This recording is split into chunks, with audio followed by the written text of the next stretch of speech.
No work no pay ఈ rule ని ఎమ్మెల్యేలకి ఎందుకు అమలు చేయకూడదు అంటూ యూపీలో నిర్వహించిన అసెంబ్లీ స్పీకర్ల సదస్సులో స్పీకర్ అయ్యన్న పాత్రుడు రేస్ చేసిన క్వశ్చన్ ప్రస్తుతం అందరినీ ఆలోచింపజేస్తోంది. అసలేంటి నో వర్క్ నో పే మాట్లాడుకుందాం. యాక్చువల్ గా పని చేసిన దానికే వేతనం అంటారు కదా, అలాంటిది.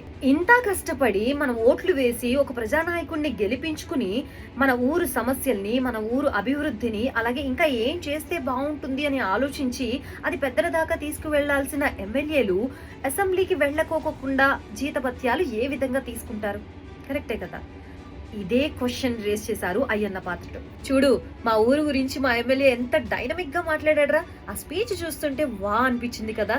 అసలు మా ఊరు పేరు ఎత్తినప్పుడు గూస్ బంప్స్ వచ్చాయి. మా ఊరు పేరు అంత పెద్ద సభలో డిస్కషన్ జరిగింది. సో ఇలా జనాలందరూ చాలా ఆతృతగా చూస్తారు. సో ఇలా మాట్లాడతాడు, అలా మాట్లాడతాడు అంటూ ఇలా టీవీలకి అతుక్కుపోయి మరీ చూస్తూ ఉంటారు జనాలు.